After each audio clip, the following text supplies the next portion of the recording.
On December 11, 1941, just days after Japan's attack on Pearl Harbor and the US declaration of war against the Japanese Empire, Nazi Germany declared war on the United States.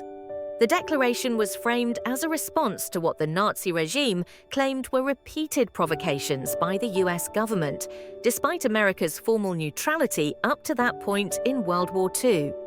The decision to go to war with the United States was made almost entirely by Adolf Hitler, without consultation with his military or political advisors. In fact, Japan had not informed Germany in advance about the Pearl Harbor attack. While Hitler and his foreign minister Joachim von Ribbentrop had previously expressed verbal support for joining Japan in a conflict against America, there was no treaty obligation requiring Germany to do so. A formal agreement had been drafted in the weeks prior, but remained unsigned.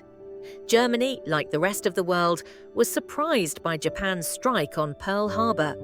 Although Hitler had an informal understanding with Japan to support a war against the US, there was uncertainty over how and when such a conflict would materialize. After the attack on Pearl Harbor, Japan quickly pressed its Axis allies to formally enter the war against the US. On December 8th, Japanese ambassador Hiroshi Oshima met with Ribbentrop to secure a German commitment. Ribbentrop hesitated, aware that the tripartite pact only required Germany to assist Japan if it were attacked, not if it initiated hostilities. He feared opening another front would overstretch Germany's already burdened military resources. However, Hitler believed war with the United States was inevitable.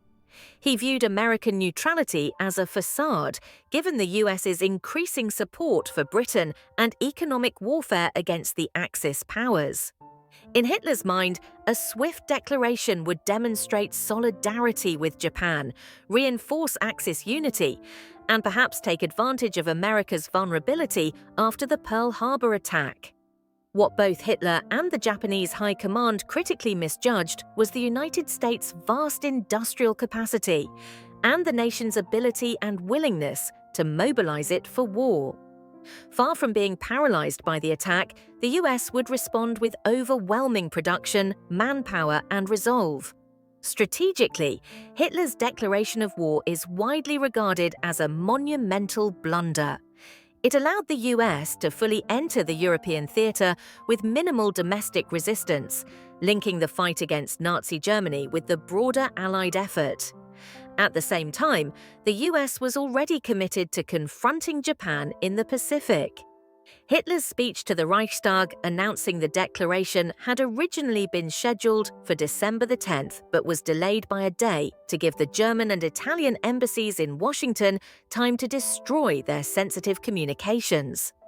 For British Prime Minister Winston Churchill, Hitler's decision was a moment of great relief. He had feared the possibility of two disconnected wars, Britain and the Soviet Union fighting Germany in Europe, and the US battling Japan alone in the Pacific. Germany's declaration unified the Allied powers and ensured full American involvement in both theaters. A side note on the Reichstag setting during Hitler's speech. Hermann Göring's oversized chair stood out because he held the title of Reichstag's President of the Reichstag. His elevated position symbolized authority, much like the US House Speaker and Vice President sit behind the President during the State of the Union address. The backdrop of the Nazi Reichstag, most notably the imposing eagle motif, was deliberately designed to project dominance, discipline, and fear. Nazi aesthetics were carefully crafted to be visually impressive and psychologically intimidating. In many ways, the regime prioritized spectacle and imagery over ideology, understanding that it was easier to sell an image than a philosophy, especially in post-World War I, Germany's atmosphere of economic desperation and political instability.